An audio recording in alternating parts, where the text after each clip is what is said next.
Looking back, Arthur might not be the wholesome PBS Kids cartoon that we all thought it was. I mean, you had an episode where everyone in school struggled with addiction to strange ingredients in the candy bars that they were eating. That's certainly concerning. And the whole world seems to operate under unspoken societal prejudices and hierarchies. I mean, did your 6-year-old self ever notice the fact that reptile characters are only ever shown to be doing jobs with heavy manual labor? It's true. It's almost enough to make you ball up your fist in anger. But there's one other dark truth about this show that you might have missed back in preschool. Heck, that the adults watching this with their kids have still missed to this day. A dark truth that'll make your brain melt. And that, my friends, is what we're covering today.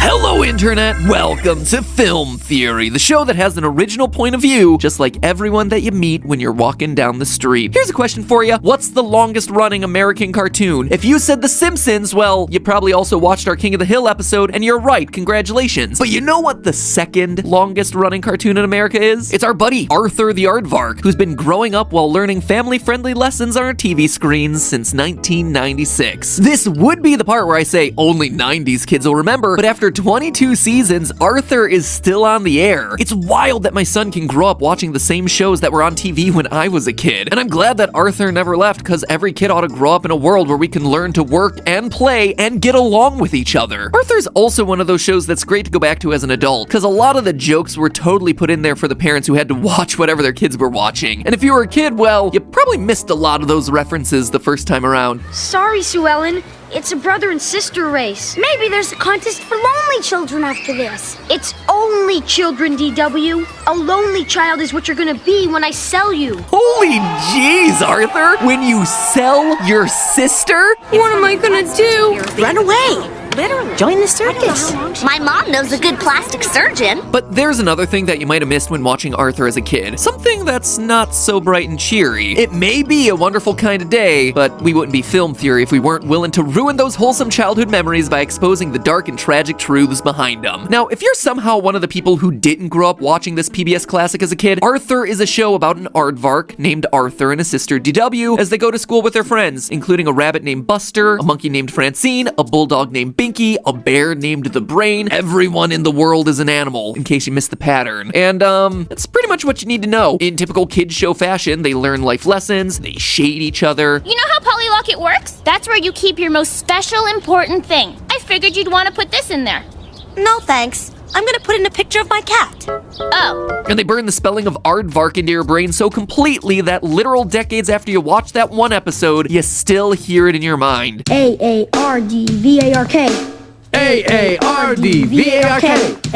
A-A-R-D-V-A-R-K. No joke, it is still how I remember how to spell that word. Even as I'm typing this up, that song is playing constantly in the back of my brain. And that's what you get if you're the target demographic. But if you've ever stumbled across an episode of this show as someone a bit older after learning about the birds and the bees, you might be wondering how, in a society of animals, interspecies romance works. But joke's on you, the show is already one step ahead of you. Despite Arthur living in a society with many different types of animals, most families seem to be single species. Arthur and his sister DW are both aardvarks, and both of their parents are also aardvarks. Buster Baxter is a rabbit with 2 rabbit parents. Francine is a monkey with 2 monkey parents, and so on and so forth. Now, we do know that interspecies romance isn't exactly taboo. For instance, back in 2019, Mr. Ratburn, who you might have already guessed is a rat, married an aardvark. And while that episode was apparently controversial enough to get it banned from television in Alabama, I'm gonna wager that the outrage was more about the fact that Mr. Ratburn was a man marrying another man, and not so much the fact that it was a rat marrying an aardvark. In this world, there's apparently nothing saying that an aardvark can't date or marry a rat, but when it comes to biology and reproduction, the Arthur universe seems to follow rules pretty similar to our own. If you're an aardvark looking to make some aardvark babies, you're gonna have to find yourself another aardvark. Or at least, that's the way it seems at first until you start digging deeper and you notice a strange trend. For instance, Molly and James McDonald. They're both rabbits, and while they're their father is a rabbit, their mom is a dog. Emily here is also a rabbit with a rabbit mother and a monkey father. And Carl is a rabbit who has an aardvark mother and no other parents that we can see. At first, these three examples might seem to disprove the idea that interspecies romance in the Arthur universe can't result in reproduction, but there's another thing that they all have in common. Molly, James, Emily, and Carl, the four characters who all have at least one parent that doesn't match their own species, are all rabbits. That doesn't seem like it can be a coincidence. In a world full of aardvarks, monkeys, bulldogs, and all other kinds of animal species, it just so happens that the kids who have parents of different species all are predominantly rabbits? When you see a pattern like that, it's the kind of thing that raises questions and demands answers. The first question I had is whether there might be some particular quirk of rabbit biology that might allow them to breed across species. It's not unheard of for there to be genetic hybrids, after all. For instance, you may have heard of mules. Well, they're the offspring of a horse and a donkey. There's also many varieties of zebroids, which result in crossbreeding zebras with other species. You know what you get when you cross a zebra and a horse? A zorse. What do you get when you cross a zebra and a donkey? A zonkey. And those aren't jokes, those are actual real animals that can be created via crossbreeding. We assumed that Molly, James, Emily, and Carl were all rabbits based on their distinctive rabbit-like features, but could it be that they're the result of some kind of crossbreeding? Well, the science doesn't seem to support it. Rabbits aren't genetically similar enough to dogs, monkeys, or aardvarks to crossbreed with them. You could argue that the Arthur universe has different rules here. After all the animals are genetically similar enough to walk upright on 2 feet and speak to each other in English, but even if that were the case, it still doesn't explain why it's only rabbits that we see as the children in these interspecies relationships. However, there may indeed be a biological explanation for why it's always rabbits who seem to be raised by non-rabbit parents, and it gets into some territory that has some pretty troubling implications for the wider Arthur universe. One thing that we've been doing this whole time is operating under the assumption that all of these rabbit kids are the biological children of the parents that they live with, but as we all know, the real world is full of plenty of examples where parents and children aren't related by blood. Obviously, adoption exists, and there are plenty of kids with divorced parents living with their step-parents. In short, the way I see it, there are two key possibilities potentially causing this trend. One, divorce is more common in rabbit couples, or two, rabbit children are getting put up for adoption more frequently. So let's start with possibility one, divorce being common in rabbit couples. You see, this theory already seems plausible considering that divorce exists in Arthur's world. Buster Baxter has parents who are separated, also a rabbit couple. And there's a real-world explanation for this. You see, real-world rabbits don't tend to mate with only one partner for their entire lifetime. They're not monogamous. You could say that they are hopping from partner to partner, which, you know, could produce some strain on a relationship when Bitsy Baxter over there is finding her husband Bo in the burrow with another woman. Except there's a problem with all this. Rabbits aren't alone in this category. Very, very few animal species are actually monogamous. It's mostly because it doesn't make sense from a genetic standpoint. Reproduction is all about ensuring the survival of your genes into the next generation, so you want as many chances at that as possible with a relatively wide array of mates. Monogamy is costly because it requires an individual to place their entire reproductive investment on the fitness of their one mate. It's putting all their eggs in one basket, literally. And in Arthur, we see all different animal types from aardvarks to bulldogs, goats, monkeys, moose, pigs, sheep. In all, I counted about 20 different species of animals shown to be functioning members of this society. And the fact is, most of these types of animals would be dealing with the same marital issues if monogamy was really a concern in this universe. So it doesn't seem like divorce here is causing the issue, which means it has to roll up to option 2, adoption. But why would so many bunny babies be put up for adoption in this universe? Well, I think it's actually the result of two contributing factors. You see, it's no secret that rabbits are notorious for their mating abilities. The phrase breeding like rabbits is a thing that exists for a good reason. Rabbits are able to become pregnant early in life, with some species able to get the ball rolling, so to speak, as early as 4 months of age. Add to that the fact that the female is able to get pregnant for all but 3 days per month, and you've got yourself a wide open window for babies. Now, that alone would be pretty unique in the animal kingdom, but there's another few factors that make rabbits incredible breeders. You see, a mother rabbit usually gives birth within 32 days of getting pregnant, and is ready to get pregnant again almost immediately after giving birth. So if they wanted, a mother rabbit could have a litter of babies almost every month, nearly 12 in a year, which is incredible. Compare that to humans, where the gestational period is 266 days. But what makes rabbit breeding truly insane is that each of those litters can have anywhere between 1 and 14 babies, with the average being 6. Compare that to other animals that we see in the Arthur universe. Aardvarks, 1 baby every 7 7 months. Monkeys, 1 baby every 2 years or so. Dogs, cats, foxes, bears, you name it, all of them have longer pregnancies and smaller litters, which means that there's gonna be a lot more rabbits in this world than there are any other type of animal. And this is something that's actually confirmed by the show's character list. Looking through lists of all characters to have ever appeared in Arthur, you quickly see that there are nearly 220 unique rabbit characters that have shown up on the screen. The second most animal species is, as you'd expect, aardvarks, which clock in at around 170 unique characters. But that number is also inflated since our main character is himself an aardvark, so the show is going to revolve around him and his animal type. No other animal even comes close to touching the number of rabbit characters in this show. Now, it'd be tempting to say that all these newborn bunnies are resulting in the parents abandoning some of their kids, which is terrible and awful, and quite honestly would make a pretty darn good dark twist for this episode on a show made for elementary school kids, but I don't think that's the case here. There isn't any scientific evidence suggesting that rabbit parents are any more negligent than parents of other species, and it also wouldn't explain why there are so many one-rabbit households. Now, I think that there's something else at play here. You see, there is one basic bit of biology that separates rabbits from pretty much every other species that we see on the show: lifespan. Let's go back to that character frequency chart, shall we, and compare the lifespans of the most common species that we see in the Arthur universe. Aardvarks, 18 years in the wild, 23 in captivity. Brown bear, 20 to 25 years in the wild. Dogs, 10 to 15 years depending on the breed. Indoor cats, 13 to 17 years. Brown spider monkeys, 27 years in the wild, 33 in captivity. Rabbit, 1 to 2 years in the wild, 5 to 7 in captivity. To borrow from another kids program, one of these things is not like the others. In the world of Arthur, animal lifespans are probably going to be closer to what they would be in captivity, since Arthur and his classmates probably don't have to worry about things like natural predators. Unless, of course, I missed that episode where the brain has to learn to suppress his bear-like instincts to avoid devouring his classmates. But even when raised in captivity, rabbits have a much shorter lifespan than aardvarks, monkeys, dogs, and pretty much every other species that we see appear in Arthur, with the only big exception being rats. But then again, this is a 3rd grade rat in Arthur. Dude already looks like he's ready to put a mortgage on a house, so I'd say he's aging pretty darn fast. Now, obviously, everything that we see in the Arthur universe isn't going to be one-to-one with real life. These animals can stand upright on 2 legs, to walk down the street, and can learn to work and play and get along with each other. These animals seem to age at a rate similar to humans. While real-life rabbits are capable of breeding at ages as young as 4 to 6 months, Buster is 8 years old and doesn't seem to have hit puberty yet. So if we adjust animal lifespans to human lifespans, like we see on the show, it would look a little something like this. Aardvarks, 97 years. Brown bear, 95 years. Dogs, 42 to 63 years, depending on the breed. Cats, 63 years. Monkeys, 139 years. Rabbits, 24 to 42. And this, my friends, explains the thing that sent us down this rabbit hole in the first place, which is why there are so many rabbits who seem to have guardians of other species or just live in single rabbit families. The simple fact is that even if rabbits are starting families at ages as young as 18, a significant portion of them won't live long enough to see their kids finish school. With rabbit lifespans so short, it's no wonder that so many rabbit kids are being raised by non-rabbits. The surviving rabbit parent probably remarries out of desire to have a partner to raise kids with them. If this is common in the Arthur universe, it wouldn't be all that weird for this sort of thing to happen, which would explain why it's never commented on by characters in the show. Arthur has been on the air since 1996, and he's just one of those cartoon characters that doesn't age. He's been an 8-year-old 3rd grader for over 23 years, which I gotta say is probably a good thing. If the series actually followed the characters for 23 years, they might have already gotten to the point where Buster's classmates have to hold his funeral while everyone else is in the prime of their lives. That, of course, would be after the episode where Buster goes through his midlife crisis somewhere in the middle of high school. Looking at all the life expectancies for the animals in the Arthur universe, Arthur the aardvark actually has a pretty decent shot of outliving most of his other classmates. Maybe he really should marry Francine the monkey if he's looking for someone to spend his golden years with. Oh wait, he actually does. This is something that is confirmed in the show. They do wind up together, and strangely have a conversation about Buster. There's Buster Baxter.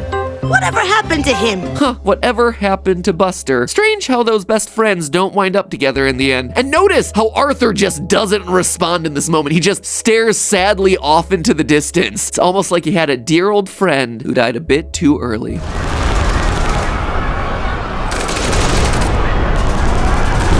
And that, that, my friends, is my feel-good episode on the world of Arthur. Happy childhoods. And remember, it's all just a theory. A film theory. And this episode was brought to you by the subscribe button. The subscribe button, helping this channel reach an arbitrary milestone that'll get us a glorified paperweight. Subscribe button. Use it. AARDVARK. AARDVARK. AARDVARK.